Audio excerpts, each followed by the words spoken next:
തേങ്ങയോ തേങ്ങാപ്പാലോ ഒന്നും ചേർക്കാതെ നല്ല ടേസ്റ്റി ആയിട്ടുള്ള ഒരു മുട്ടക്കറിൻ്റെ റെസിപ്പിയാണ് കേട്ടോ ഇന്ന് ഉണ്ടാക്കുന്നത്. അപ്പോൾ നമ്മളിത് ക്രിസ്മസൊക്കെ അടുക്കുന്നതുകൊണ്ട് തന്നെ നമുക്ക് വളരെ എളുപ്പത്തിൽ ഉണ്ടാക്കാൻ പറ്റുന്ന ഒരു കറിയാണ്. അതുപോലെ നല്ല ടേസ്റ്റാണ്. പ്രത്യേകിച്ച് നമുക്ക് പാലപ്പം, വെള്ളയപ്പം, അതുപോലെ നൂൽപുട്ട്, പിന്നെ നമ്മൾ വട്ടയപ്പത്തിനൊക്കെ നല്ല കിടിലൻ കോമ്പിനേഷനാണ് കേട്ടോ. അപ്പോൾ തീർച്ചയായിട്ടും ഇതൊന്ന് ട്രൈ ചെയ്ത് നോക്കുക. രാവിലെ വളരെ എളുപ്പത്തിൽ നമുക്ക് ഉണ്ടാക്കാൻ പറ്റുന്ന നല്ലൊരു മുട്ടക്കറിയാണ്. അപ്പോൾ ഞാനിത് 4 മുട്ട വെച്ചിട്ടാണ് കേട്ടോ ചെയ്യുന്നത്. അപ്പോൾ മുട്ട നിങ്ങൾക്ക് പുഴുങ്ങാൻ പറയേണ്ട ആവശ്യമൊന്നുമില്ല, എല്ലാവർക്കും അറിയുന്ന കാര്യം തന്നെയല്ലേ. അപ്പോൾ മുട്ട നമുക്ക് തൊലിയൊക്കെ പൊളിക്കാൻ എളുപ്പത്തിന് വേണ്ടിയിട്ടുള്ള കാര്യം എന്ന് പറയുന്നത് നമ്മൾ ഫ്രിഡ്ജിൽ വെച്ചതായിരിക്കുമല്ലോ മിക്കവാറും മുട്ട.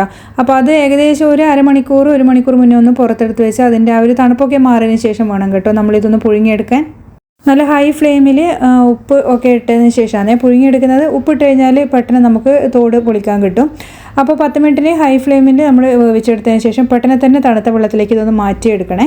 അങ്ങനെ ആകുമ്പോഴും നമുക്കിത് പെട്ടെന്ന് പൊളിക്കാൻ കിട്ടും. അതുപോലെ ഉപ്പോ അല്ലെങ്കിൽ വിനാഗിരിയോ ചേർത്താലും മതിയേ. പെട്ടെന്ന് നമ്മൾ തണുത്ത വെള്ളത്തിൽ മാറ്റി കഴിഞ്ഞ് കഴിഞ്ഞാൽ നമുക്ക് ആ ഒരു തോട് പൊളിക്കുന്നത് എളുപ്പത്തിൽ കിട്ടും. അപ്പോൾ അറിയാത്തവർക്ക് വേണ്ടിയാണ് കേട്ടോ ഞാനിത് പറഞ്ഞത്. ഇനി നമുക്കിത് ഉണ്ടാക്കാൻ തുടങ്ങാം. ഈ ഒരു മുട്ടക്കറിയിൽ നമ്മൾ കുറച്ച് പച്ചക്കറികളും കൂടി എടുക്കുന്നുണ്ട്. അപ്പോൾ ഞാനൊരു ചെറിയ പൊട്ടറ്റോ എടുത്തിട്ടുണ്ട്. അത് ചെറിയ പീസായിട്ട് ഈ ക്യൂബ് സൈസിലാണ് കട്ട് ചെയ്ത് വെച്ചത്. അതുപോലെ ക്യാരറ്റും ഒരു മീഡിയം സൈസിലുള്ളത് എടുത്തിട്ടുണ്ട്. അതും ഇതുപോലെ ഒന്ന് കട്ട് ചെയ്ത് വെക്കുക. പിന്നെ അതുപോലെ തന്നെ ഒരു 3-4 ബീൻസ് അതിങ്ങനെ ചെറുതായിട്ട് നീളത്തിലൊന്ന് കട്ട് ചെയ്ത് വെച്ചിട്ടുണ്ട്. അപ്പോൾ നമ്മൾ ഈ ഒരു വെജിറ്റബിൾസൊക്കെ കുക്കറിലൊന്ന് ഇട്ട് കൊടുക്കുന്നുണ്ട്. അതിൽ ഏകദേശം ഒരു 1/4 ഗ്ലാസ് വെള്ളം ചേർത്ത് കൊടുത്താൽ മതി. എന്നിട്ട് നമുക്കിതൊന്ന് വേവിച്ച് കൊണ്ടുവരണം. ഒരുപാടങ്ങ് വെന്ത് ഉടക്കേണ്ട ആവശ്യമില്ല കേട്ടോ. ഇപ്പോൾ ഇതിലേക്ക് ആവശ്യത്തിനുള്ള ഉപ്പും കൂടിയും ചേർത്തിട്ട് നമുക്കിതൊന്ന് വേവിച്ച് കൊണ്ടുവരാം.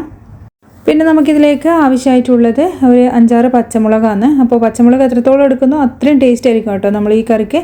അതുപോലെ കുറച്ച് കറിവേപ്പില വേണം. പിന്നെ ഒരു വലിയ സൈസിലുള്ള സവാള നീളത്തിൽ അരിഞ്ഞതും എടുത്തിട്ടുണ്ട്.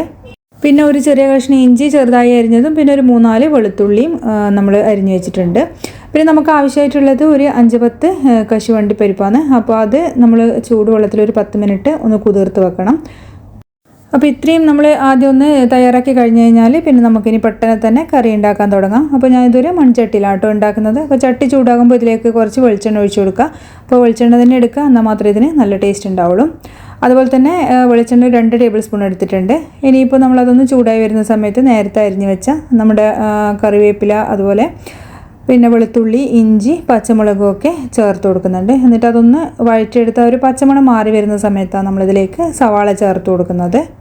അപ്പോൾ സവാളയിലേക്ക് കുറച്ച് ഉപ്പ് ഞാൻ ചേർക്കുന്നുണ്ട്. അങ്ങനെ ആകുമ്പോൾ പെട്ടെന്ന് നമുക്കിതൊന്ന് വാടിക്കിട്ടും. പിന്നെ ഉപ്പ് ചേർക്കുമ്പോൾ ഒന്ന് പ്രത്യേകിച്ച് ശ്രദ്ധിക്കുക, നമ്മൾ ആ ഒരു പച്ചക്കറി വേവിക്കുമ്പോഴും ഉപ്പ് ചേർത്താണ്. അതുകൊണ്ട് ഈ ഒരു സമയത്ത് ഒരുപാട് അങ്ങ് ചേർക്കണ്ട. ഇനി നമുക്ക് പെട്ടെന്ന് വാടിക്കിട്ടാൻ വേണ്ടി ഞാനിത് ഫ്ലെയിം ഒന്ന് കുറച്ച് വെച്ചിട്ട് ഒന്ന് മൂടി വെച്ചിട്ട് കുക്ക് ചെയ്യുന്നുണ്ട്. ആ ഒരു സമയത്ത് നമ്മൾ നേരത്തെ കുതിർത്ത് വെച്ച അണ്ടിപ്പരിപ്പുണ്ടല്ലോ, അത് മിക്സിൻ്റെ ജാറിലിട്ടിട്ട് നല്ല പേസ്റ്റ് പോലെ തന്നെ അരച്ചെടുത്ത് കൊണ്ടുവരാം. അപ്പോൾ നമ്മൾ ആ കുതിർത്ത് വെച്ച വെള്ളം ചേർത്തിട്ടാണ് അരക്കുന്നത്. അപ്പോൾ അതൊന്ന് സൈഡിലേക്ക് മാറ്റാം.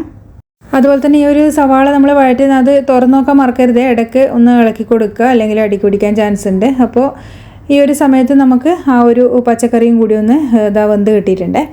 അപ്പോൾ അതങ്ങനെ ഒരുപാടങ്ങനെ വെന്തുടഞ്ഞിട്ട് നമ്മൾ ചേർത്ത വെള്ളമൊക്കെ കറക്റ്റാണ്. എന്നാലും ഒരു ഇത്തിരി വെള്ളമുണ്ട്, നമ്മളത് കളയേണ്ട ആവശ്യമില്ല. നമ്മൾ കറി ഉണ്ടാക്കുമ്പോൾ നമുക്കത് ചേർക്കാം.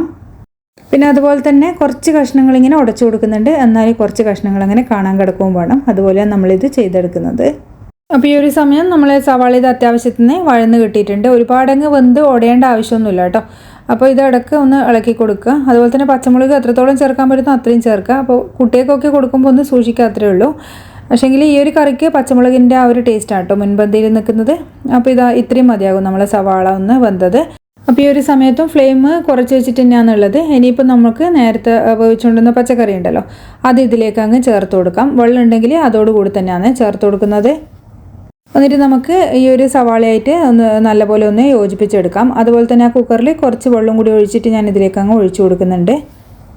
അപ്പോൾ ഈ ഒരു കറിയിൽ നമ്മൾ മസാലപ്പൊടികളെന്ന് പറയാൻ ഒരുപാട് അങ്ങ് ചേർക്കുന്നൊന്നുമില്ല. നമ്മൾ കുരുമുളക് പൊടിയും അതുപോലെ ഗരം മസാലയും അങ്ങനെയൊക്കെ ചേർക്കുന്നുള്ളൂ. മുളക് പൊടി ഇതിൽ ചേർക്കുന്നില്ല കേട്ടോ. അതുകൊണ്ടാണ് പച്ചമുളക് കൂടുതൽ എടുക്കാൻ പറഞ്ഞത്. അപ്പോൾ ഇത്രയും വെള്ളം ഞാൻ ചേർത്ത് കൊടുത്തിട്ടുണ്ട്. ഇനി ഇതിലേക്ക് നമുക്ക് പൊടികൾ ചേർക്കാം. അതുപോലെ തന്നെ ഇതിൽ നമുക്ക് മഞ്ഞൾപ്പൊടിൻ്റെ ഒന്നും ആവശ്യമില്ല. ഞാനിതിൽ കുറച്ച് കുരുമുളക് പൊടി ചേർത്തിട്ടുണ്ട്. കുരുമുളക് പൊടിയും ചേർക്കുമ്പോൾ സൂക്ഷിക്കുക, നമ്മൾ പച്ചമുളക് അധികം ചേർത്താണ്. അപ്പോൾ ഒരു 1/2 ടീസ്പൂൺ മാത്രം ഇപ്പോൾ ചേർത്താൽ മതി. അതുപോലെ തന്നെ ഒരു 1/4 ടീസ്പൂൺ ഗരം മസാലയും ചേർക്കുന്നുണ്ട്. അപ്പോൾ ഗരം മസാല നിങ്ങൾ ഈ ഒരു സമയത്ത് ചേർക്കുന്നില്ലെങ്കിൽ നമ്മൾ ആ ഒരു വെളിച്ചെണ്ണ ഒഴിക്കുന്നില്ലേ, ആ ഒരു സമയത്ത് പട്ട, ഗ്രാമ്പു, ഏലക്ക, അതുപോലെ അങ്ങനെയുള്ള ഹോൾ സ്പൈസസ് ഉണ്ടല്ലോ, അത് ഇട്ടിട്ടൊന്ന് മൂപ്പിച്ചാലും മതിയാകും കേട്ടോ. ഈ സമയത്ത് പൊടി ചേർക്കുന്നില്ലെങ്കിൽ ഇപ്പോൾ എല്ലാവരുടെ അടുത്തും പൊടി ഉണ്ടാവണമെന്നില്ലല്ലോ, അപ്പോൾ അത് ചേർത്ത് കൊടുത്താലും മതി. അപ്പോൾ ഇതൊക്കെ ചേർത്തതിന് ശേഷം ഇതൊന്ന് ജസ്റ്റ് ഒന്ന് തിള വരാൻ വേണ്ടി വെയിറ്റ് ചെയ്യാം. തിള ഒന്ന് വരുന്ന സമയത്ത് നമുക്കിതിലേക്ക് നമ്മൾ പുഴുങ്ങി തൊലിയൊക്കെ പൊളിച്ച് വെച്ച് ആ ഒരു മുട്ട ഒന്ന് ചേർത്ത് കൊടുക്കാം. അപ്പോൾ മുട്ടയിലൊന്ന് വരഞ്ഞ് കൊടുത്തിട്ടുണ്ടെങ്കിൽ നല്ലതാട്ടോ. അപ്പോൾ നമ്മൾ ഈ ഒരു മസാലയൊക്കെ ഇതിൽ നല്ല പോലെ ഒന്ന് പിടിച്ച് കിട്ടും. മുട്ട ഇതുപോലെ തന്നെ ചേർക്കണമെന്നൊന്നുമില്ല. മുട്ട നിങ്ങൾക്ക് റൗണ്ടിൽ കട്ട് ചെയ്തിട്ടോ അല്ലെങ്കിൽ നിങ്ങൾ നീളത്തിൽ അങ്ങനെ കട്ട് ചെയ്തിട്ടോ എങ്ങനെ വേണമെങ്കിലും ചേർക്കാം. അപ്പോൾ ഒരു മുട്ട തന്നെ ഒരു 5-6 പീസായിട്ട് ചെറിയ ചെറിയ പീസായിട്ട് വട്ടത്തിൽ കട്ട് ചെയ്തിട്ടും ചേർക്കുന്നവരുണ്ട്. അങ്ങനെ ആയാലും കുഴപ്പമൊന്നുമില്ല. ഇതെല്ലാം കൂടി നല്ലപോലെ ഒന്ന് മിക്സ് ചെയ്തിട്ട് ചെറിയ ഫ്ലെയിമിലിട്ട് 2 മിനിറ്റ് ഇതൊന്ന് തിളപ്പിക്കുന്നുണ്ട്. കാരണം ഈ ഒരു മസാലയൊക്കെ ഇതിൽ നല്ലപോലെ മുട്ടയിൽ പിടിച്ചിട്ടാൻ വേണ്ടിയിട്ടാണ് കേട്ടോ ചെയ്യുന്നത്. പിന്നെ അതിനുശേഷം നമ്മൾ നേരത്തെ അണ്ടിപ്പരിപ്പ് അരച്ചതില്ലേ അതും കൂടിയും ചേർത്ത് കൊടുക്കാം. അപ്പോൾ ഇത് നല്ല കട്ടിയിലാട്ടോ ഇരിക്കുന്നത്. നമ്മളെ കറി ഇത്രയും കട്ടിയിൽ നമുക്ക് ആവശ്യമില്ല. അതുകൊണ്ട് നമ്മൾ ആ ഒരു മിക്സീൻ്റെ ജാറിൽ കുറച്ച് വെള്ളം ഒഴിച്ചിട്ട് അതൊന്ന് കുലുക്കിയിട്ട് ഇതിലേക്ക് ഒഴിച്ചു കൊടുക്കുന്നുണ്ട്. എന്നിട്ട് നല്ലപോലെ ഒന്ന് മിക്സ് ചെയ്യാം. ഇപ്പോൾ തേങ്ങാപ്പാൽ ആയെങ്കിൽ പിന്നെ ഇതിപ്പോൾ നമുക്ക് തിളപ്പിക്കാൻ പാടില്ല. കശുവണ്ടിപ്പരിപ്പിൻ്റെ ആയതുകൊണ്ട് തിളച്ചാലും കുഴപ്പമൊന്നുമില്ല. എന്നാലും ചെറിയ ഫ്ലെയിമിലിട്ടിട്ട് ഒന്ന് ചൂട് കയറ്റി എടുത്താൽ മതി. അപ്പോൾ വെള്ളം എത്രത്തോളം വേണോ അതിനനുസരിച്ച് നിങ്ങൾക്ക് ചേർത്ത് കൊടുക്കാം. കാരണം ഇതിപ്പം കുറച്ച് കഴിയുമ്പം നമ്മൾ അണ്ടിപ്പരിപ്പ് ആയതുകൊണ്ട് തന്നെ ഒന്ന് നല്ലപോലെ കുറുകുകയും ചെയ്യും. അപ്പോൾ ഈ ഒരു സമയത്ത് നിങ്ങൾക്ക് ഉപ്പൊക്കെ നോക്കിയിട്ട് വേണമെങ്കിൽ ചേർത്ത് കൊടുക്കാം. അതുപോലെ എരിവൊക്കെ ആവശ്യമുണ്ടെങ്കിൽ പിന്നെ നിങ്ങൾക്ക് കുരുമുളക് പൊടി വേണമെങ്കിൽ ചേർത്ത് കൊടുക്കാം. അതുപോലെ ഒരിത്തിരി മധുരം താല്പര്യമുള്ളവർക്ക് ഒരിത്തിരി പഞ്ചസാര ചേർത്ത് കൊടുക്കാം. ഞാനിതിൽ ചേർക്കുന്നുണ്ട് കേട്ടോ. അപ്പോൾ ഇതുപോലുള്ള കറികൾക്കൊക്കെ ഒരിത്തിരി പഞ്ചസാര ചേർത്ത് കൊടുത്തു കഴിഞ്ഞാൽ നല്ല ടേസ്റ്റാണേ. പഞ്ചസാരയൊന്നും കൂടിപ്പോകരുത് കേട്ടോ. കാരണം ഈ പാലപ്പം വെള്ളയപ്പം ഇതൊക്കെ നമ്മൾ പഞ്ചസാര ചേർത്ത് അരക്കുന്നില്ലേ വട്ടയപ്പായാലും ഒക്കെ. അപ്പോൾ ഈ ഒരു കറിക്ക് ഭയങ്കര മധുരമായി കഴിഞ്ഞാൽ അതും മധുരമാകുമ്പോൾ വലിയ ടേസ്റ്റ് ഉണ്ടാവില്ല. അപ്പോൾ അതുകൊണ്ട് ആ ഒരു ടേസ്റ്റ് എരിവൊക്കെ ഒന്ന് ബാലൻസ് ചെയ്യാൻ വേണ്ടി ചേർക്കുന്നത് മാത്രമേ ഉള്ളൂ. അപ്പോൾ ഫ്ലെയിം ഓഫാക്കിയതിന് ശേഷം നമ്മളിതിലേക്ക് കുറച്ച് മല്ലിച്ചപ്പോ അതുപോലെ തന്നെ കറിവേപ്പിലയും ചേർത്ത് കൊടുക്കുന്നുണ്ട്. അതുപോലെ തന്നെ നമ്മളിത് കുറച്ച് കഴിയുമ്പോൾ ചട്ടിയിൽ തന്നെ ആയതുകൊണ്ട് പ്രത്യേകിച്ച് നല്ലോണം കുറുകുകയും ചെയ്യും. പിന്നെ വെള്ളം വേണമെങ്കിൽ ചൂടുവെള്ളം നിങ്ങൾക്ക് ഈ ഒരു സമയത്ത് നല്ല കട്ടിയാണെങ്കിൽ ചേർത്ത് കൊടുക്കാം. പിന്നെ നല്ലൊരു ടേസ്റ്റിന് വേണ്ടിയിട്ട് നമ്മളിതിലേക്ക് ഒരു 2-3 പച്ചമുളകും കൂടി മേലേക്ക് ഒന്ന് ഇട്ട് കൊടുക്കുന്നുണ്ട്. അതിനുശേഷം മൂടി വെച്ചിട്ട് നമുക്ക് ഏകദേശം ഒരു 15-20 മിനിറ്റ് കഴിഞ്ഞിട്ടൊന്ന് സെർവ് ചെയ്യാം. അപ്പോൾ ഈ ഒരു പച്ചമുളകിൻ്റെ എരിവൊക്കെ ഇതിൽ നല്ലോണം ഇറങ്ങിയിട്ട് നല്ല ടേസ്റ്റി ആയിട്ട് കിട്ടും. അപ്പോൾ നമ്മൾ എന്ത് റെസിപ്പി ഉണ്ടാക്കുമ്പോഴും എത്രത്തോളം ടേസ്റ്റ് ആയിട്ട് ഉണ്ടാക്കാൻ പറ്റുമോ അത്രയും ടേസ്റ്റ് ആയിട്ട് ഉണ്ടാക്കുക കേട്ടോ. അങ്ങനെ ആകുമ്പോൾ നമുക്ക് കഴിച്ചാൽ മനസ്സും നിറയും. അതുപോലെ തന്നെ എല്ലാവർക്കും ഒരുപോലെ ഇഷ്ടാവുകയും ചെയ്യും. അപ്പോൾ നമ്മൾ ടൈം എടുത്തിട്ട് വേണം അത്രയും നമ്മൾ എന്താ പറയുക നല്ല ടേസ്റ്റ് ആയിട്ട് ഉണ്ടാക്കണമെങ്കിൽ.